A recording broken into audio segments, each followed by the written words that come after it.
Bom dia, minha galerinha do nono ano, do Núcleo de Educação Dinâmica, professor Rômulo na área. Espero que todos estejam bem, estejam se cuidando, estejam se protegendo, vocês e suas famílias, tá?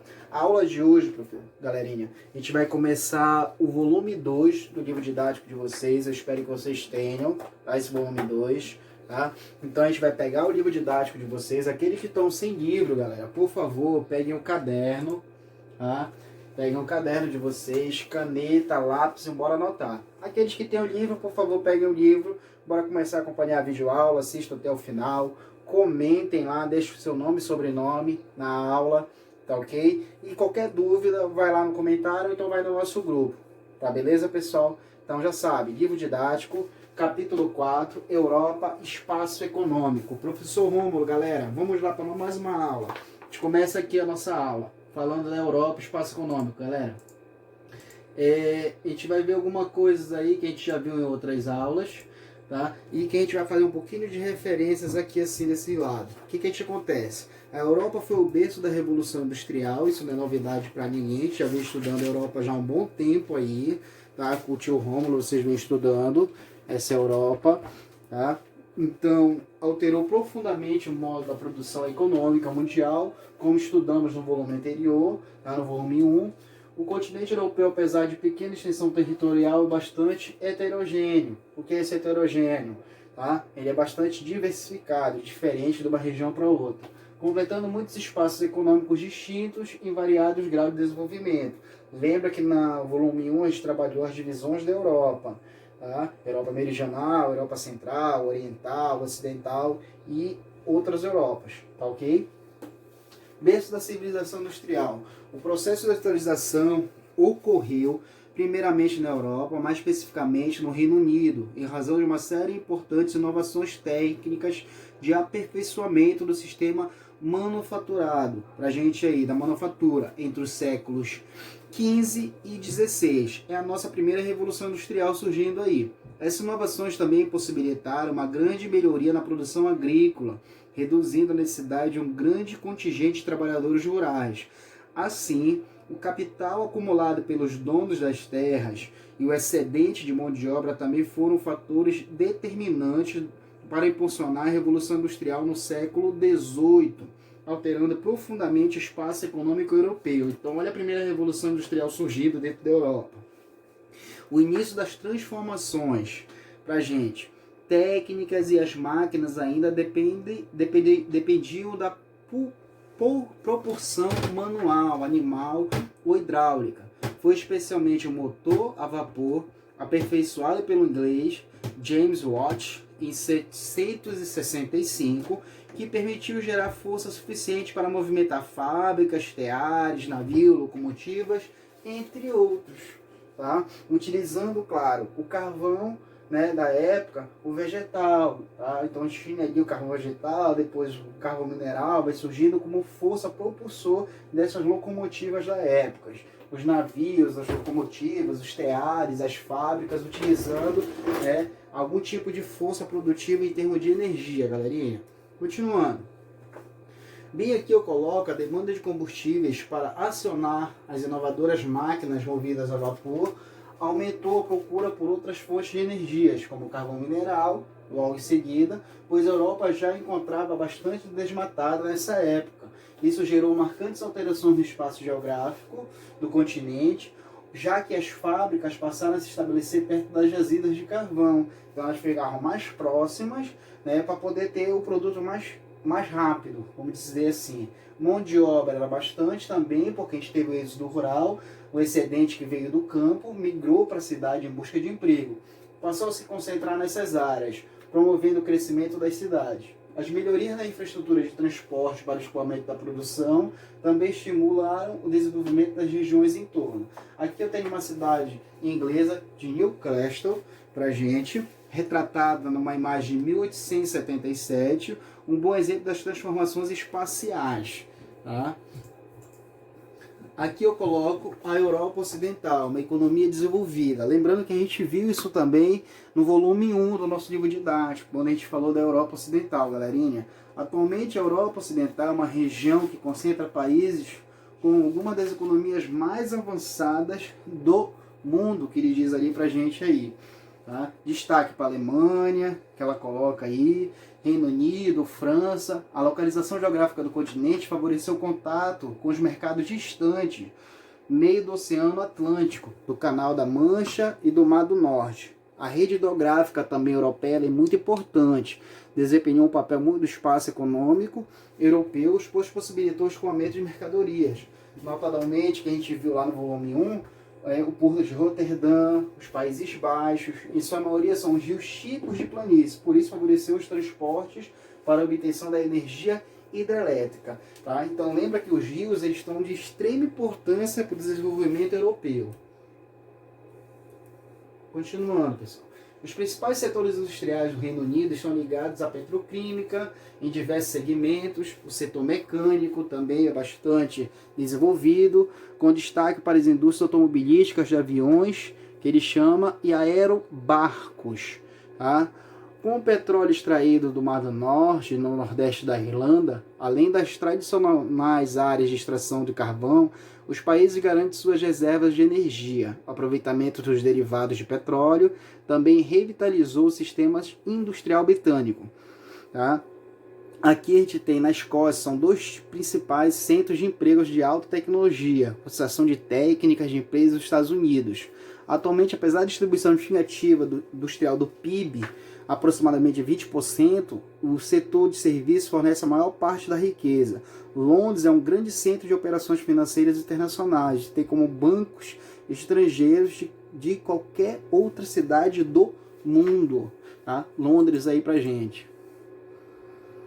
Na Alemanha, uma das economias mais fortes que a gente tem hoje e desenvolvidas no mundo, tá? Ocupa uma posição de grande potência econômica mundial. Tá? Ao lado dos Estados Unidos, China e Japão. A Alemanha ela é de extrema importância para a Europa. Tá? Eu digo que ela é o país, vamos dizer assim, chave, tá? Do continente europeu. Tudo se corre em favor da Alemanha. Tá? Então, toda a parte da União Europeia, né, todos os países, todos os acordos estão firmados praticamente junto com os alemães. Então, eles são os líderes praticamente da Europa. Então, eles não podem ser esquecidos aí de forma nenhuma. Para a gente. Atualmente o país é o mais industrializado do continente europeu, tá? Com destaque para os setores siderúrgicos, mecânico, química naval, eletrotécnica, o setor têxtil, alimentício, de aparelho óptico, farmacêutico, etc. Tá? Então, olha a importância que a gente tem da Alemanha em termos de industrialização e tecnologia. Sem falar o setor educacional que é extraordinário. Tá? Prestação de serviços dentro da Europa para a gente, dos alemães. Com os demais países da Europa Ocidental, a industrialização alemã foi favorecida pela presença de jazidas de carvão, ferro, situadas no oeste da Alemanha. Aqui a gente tem a Alemanha e suas indústrias. Tá? Esse mapinha aí, ó, aparecendo para vocês aí, que está lá na página 7 do livro didático de vocês. Se vocês observarem, tem um setor de aeronáutica que vai aparecer aqui em cima, tá? O setor de alta tecnologia que ele aparece também, automóveis, eletrônica, gás natural e outras indústrias que vai aparecer no setor industrial alemão. Ok, pessoal? Página 7 do livro, acompanhe o mapa. Bora lá, nono. França. A França também não deixa de ser tão importante quanto a Alemanha. É uma das grandes potências industriais do mundo. Suas principais e mais tradicionais zonas industriais concentram-se no norte, sobretudo na região de Paris e no leste, incluindo o Vale do Rio Rodano, para a gente aí. Assim como o mapa da Alemanha, a gente vai ter também o setor aeronáutico, automóveis, para a gente, o setor de mecânica, mineração, papel, tá? Petroquímico, pneus, siderúrgico e tudo mais para a gente na França aí. O desenvolvimento industrial francês, assim como o alemão, ele vai ocorrer principalmente na década de 50, após a industrialização inglesa. Apenas no século XIX, que ele coloca bem aqui, contudo, foi após o fim da Segunda Guerra Mundial que esse setor francês, que ele diz, vai ter uma grande expansão. Os fatores que mais influenciaram são esse desenvolvimento aqui que a gente já coloquei embaixo aqui com pontos. Tá? Ajuda econômica americana através do Plano Marshall, que é após a Segunda Guerra Mundial. Os Estados Unidos vai criar um pacote econômico para ajudar os países europeus destruídos pela guerra e ajudar também o Japão, que saiu destruído. Então, essa ajuda através de estímulo econômico, dinheiro, para a gente aqui, tecnologia e tudo mais. Especialização na mão de obra também vai favorecer o crescimento francês, tá? O setor educacional, qualificação da população ativa, condições de integrantes no mercado comum europeu, tá? E hoje é a União Europeia para a gente, a presença de importantes jazidas de carvão e ferro na região do Rio Reno, tá? Os setores industriais que se destacam na França são para a gente aqui que ele vai colocar agora, tá? O setor siderúrgico, tá? Bem aqui, ó, que aparece, o setor automobilístico, aeronáutico, químico, tá? Que vai aparecer e vai se desenvolver dentro das áreas francesas.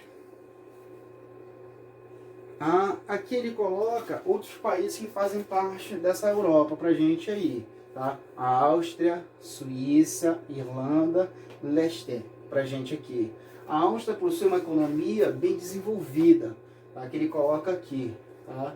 Setor diversos, tá? Energia hidráulica abundante. Suíça possui um PIB per capita do mundo que reflete excelentes indicadores sociais, educação boa, distribuição de renda boa, expectativa de vida da sua população excelente.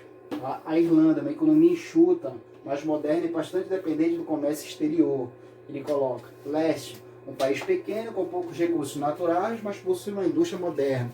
Que ele coloca também com ênfase no eletrônicos, produtos odontológicos, tá? Farmacêuticos, instrumentos de precisão e setor de serviços, tá? Que ele colocou ali pra gente ali. Em 1944, tá? Com o fim da Segunda Guerra Mundial, Bélgica, os Países Baixos, Luxemburgo, tá? Que são os outros países também que vão integrar essa parte aí do Ocidente Europeu, decidiram criar uma organização de cooperação econômica conhecida como Benelux, tá? Bem aqui, ó. A sigla foi formada com letras iniciais da Bélgica, pra gente, tá? Da Holanda, tá? Luxemburgo. O objetivo dessa organização é o fortalecimento econômico desses países, com a ampliação das trocas comerciais, tá ok, pessoal? E principalmente do carvão, tá? Que ele vai chamar ali. Logo em seguida eu vou ter o setor industrial como pauta também ali, e a indústria dos setores de maior destaque nos três países. A Bélgica vai aparecer ali com o setor têxtil dessa região, tá? Os Países Baixos, a indústria do eixo de Roterdã, e além da indústria tradicionais que se destaca o setor da construção naval, aparelhos eletrônicos, alimentício e petroquímico. Tá? Agora a gente sai da Europa Ocidental e parte para a Europa Setentrional, galera. Recursos naturais e economia, tá? E conhecido também para a gente como os países nórdicos. A Europa Setentrional é formada por países com elevada qualidade de vida e ótimos índices socioeconômicos. Lembra que esses índices socioeconômicos são os setores educacionais, fazendo parte aí, são os setores da saúde e a distribuição de renda, tá ok, pessoal? As atividades de destaque são fortemente vinculadas aos recursos naturais do país, como pesca, silvicultura e recursos da mineração. Os países nórdicos, de modo geral, que ele diz ali, a Suécia é o país mais industrializado da região, Islândia, Finlândia, tá, que aparece ali. Uma das principais fontes de riqueza da Europa Setentrional, particularmente da Suécia, Noruega e Finlândia, são as florestas de coníferas. Tá? Os recursos mais importantes dessas florestas, que é o pinheiro, é a madeira. Exploração florestal, principal fonte econômica desses países. É a base de uma série de indústrias. A Finlândia tem cerca de 60% do seu território coberto por bosques de pinheiros. A exploração da madeira contribui para o desenvolvimento de várias indústrias ligadas ao setor. Ela é aproveitada para a obtenção do carvão vegetal, o alcatrão, e da polpa dos pinheiros extrai celulose, matéria-prima empregada para a fabricação de papel. Além disso, a madeira é utilizada na fabricação de móveis e construção de casas. A construção de casas, galerinha, ela é muito comum na Europa, construção de casas de madeira. A gente vê muito isso também nos Estados Unidos, nos territórios americanos.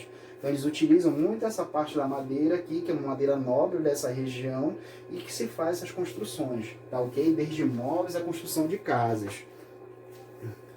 Aqui ele colocou a Suécia pra gente. Noruega, Dinamarca e Finlândia, que são os países que fazem parte dessa Europa setentrional. Tá? E isso é um intenso processo aí. A gente já viu a Suécia, viu a Noruega, agora a Dinamarca. Também conta com reserva de petróleo no Mar do Norte, bem menores que a Noruega, e as suas indústrias concentram capital. Tá? Copenhague pertence basicamente ao setor de construção naval. A Finlândia, ao contrário dos vizinhos, quase 70% dos recursos e energia consumida no país, principalmente do petróleo, suas indústrias são concentradas na capital. Tá ok, pessoal?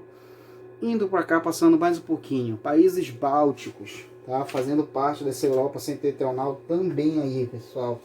O que a gente vai conhecer sobre esses países bálticos? Tá? Entre os países bálticos, eu tenho destaque a Estônia, países mais neutralizados. Desde a dissolução da União Soviética, na década de 90, ela obteve melhores resultados que seus vizinhos. Ok?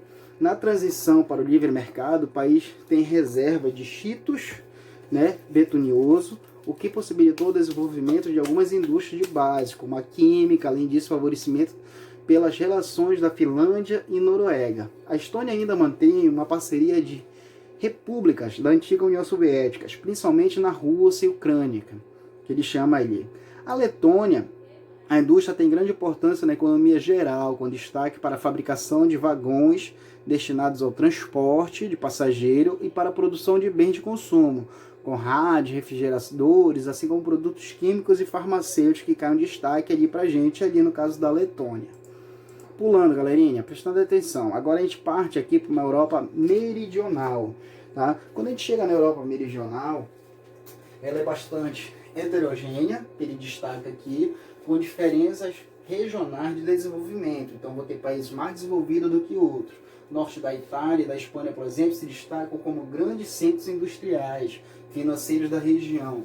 O sul é mais voltado para atividades agropecuárias, apresentando um peso importante para a estrutura produtiva. Essas atividades são responsáveis, que eles chamam, pela geração de parte dos empregos da renda nacional de Portugal e da Grécia particularmente. Então a gente tem aí, né, os países que vão se desenvolvendo mais do que outros. Países ibéricos. Em relação à agricultura, os países ibéricos se destacam pela plantações de oliveiras, videiras, típicas da região e cultivadas principalmente nas encostas, e de cereais produzidos nas terras baixas no Planalto da Península Ibérica. Em virtude dos períodos secos, característicos do clima, tá, que eles chamam ali pra gente Mediterrâneo, a irrigação sempre foi uma necessidade desses países.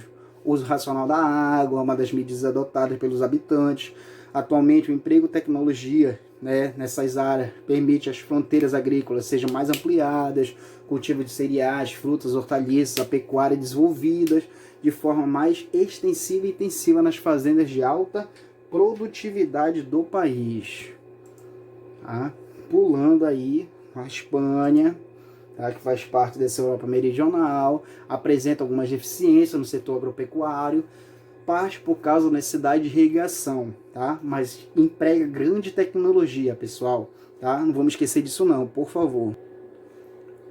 Já em Portugal, pessoal, a mão de obra barata atraiu importantes investimentos, principalmente no ramo da indústria pesada, tá? Esse quadro facilitou o ingresso dos países no mercado comum europeu, ocorrido em 86, o que contribuiu para o aumento dos investimentos externos, a nível de emprego, além de ajuda a melhorar alguns principais indicadores sociais de Portugal, que eles chamam ali pra gente, tá? Ali a gente tem um cultivo da região, tá, de Alentejo, tá? Nessa região aí. Então os portugueses ali investiram bastante na parte da agricultura, tá? Europa Centro-Oriental, uma economia de transição, galerinha, tá? Essa economia de transição da Europa Centro-Oriental, tá, caracteriza assim: nos últimos anos, os países que fazem parte dessa região têm passado por um amplo programa de reformas com o objetivo de se adaptar às regras da economia de mercado e às liberdades democráticas. As desigualdades sociais que existem no antigo bloco socialista eram profundas e ainda hoje influenciam a vida econômica e política dos países que dele faziam parte em maior ou menor grau.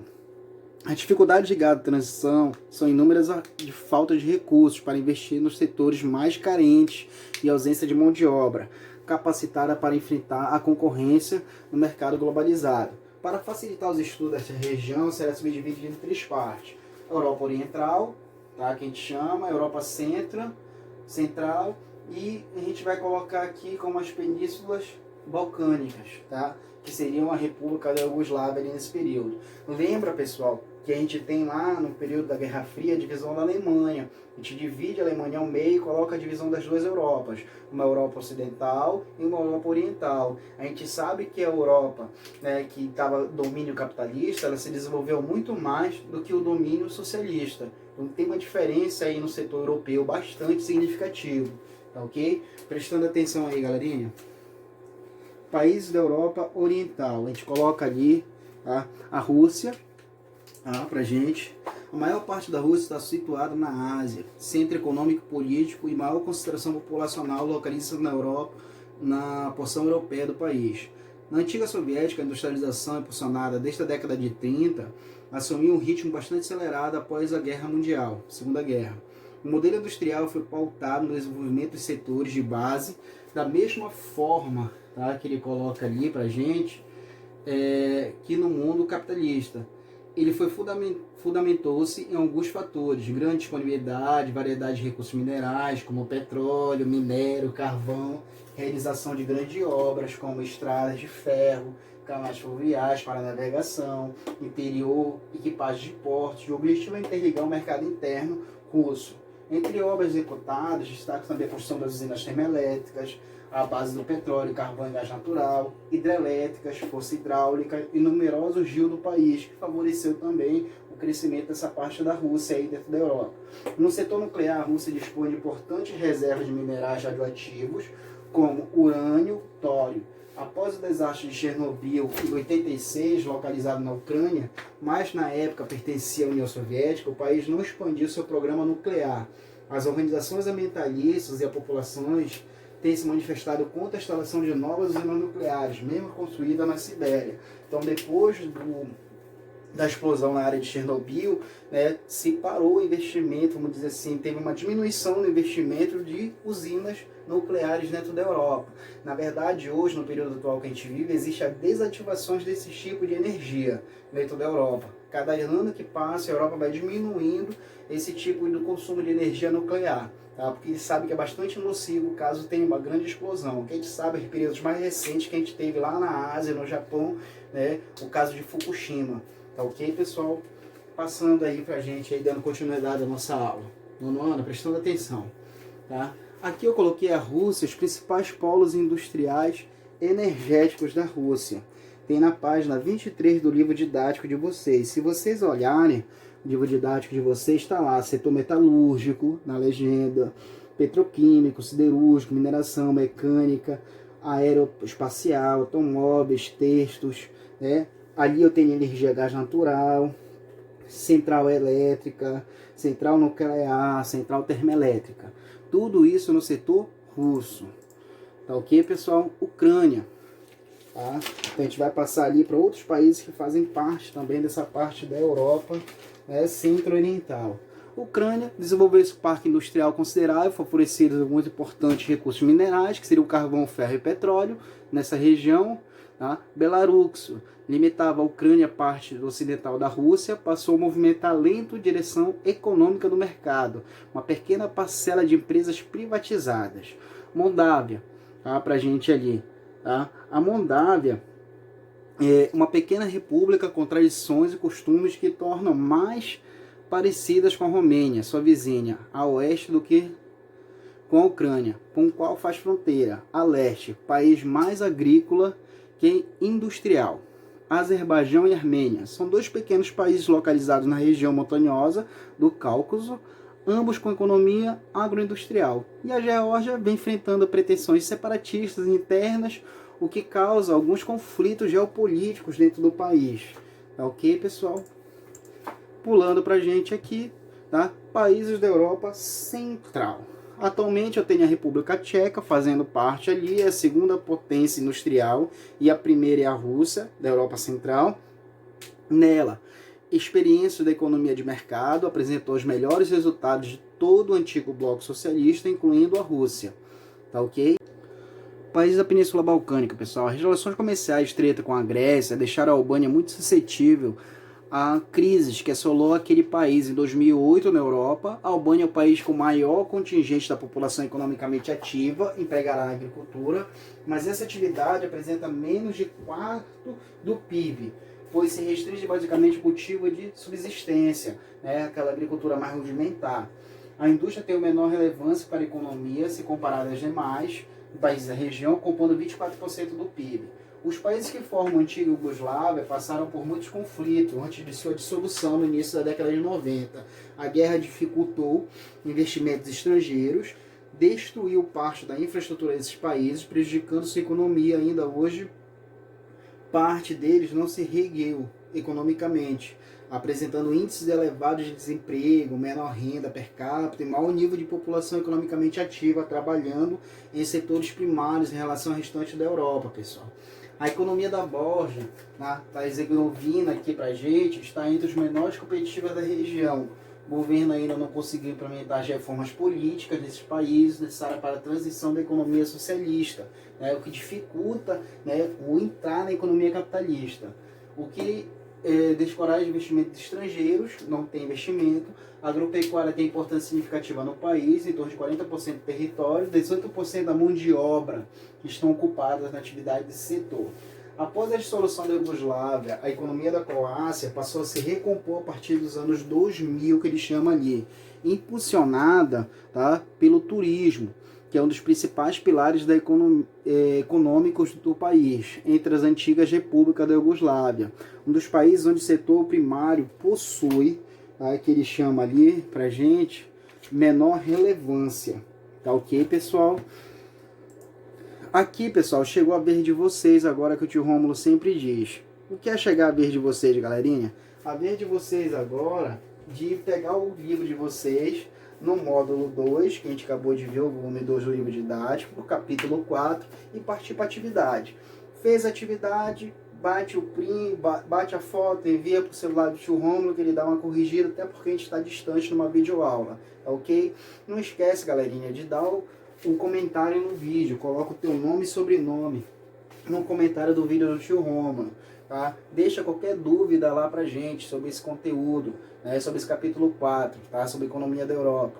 E vamos tentar aí se cuidar, se proteger, proteja a família de vocês. Eu espero que todos estejam bem, que todos tenham gostado da aula. Até a próxima, pessoal. Um beijo do tio Rômulo, coraçãozinho para as meninas e um abraço para os meninos. Até a próxima, galerinha. Tchau pra vocês. Bom dia, boa terça-feira pra vocês, galera. Até mais.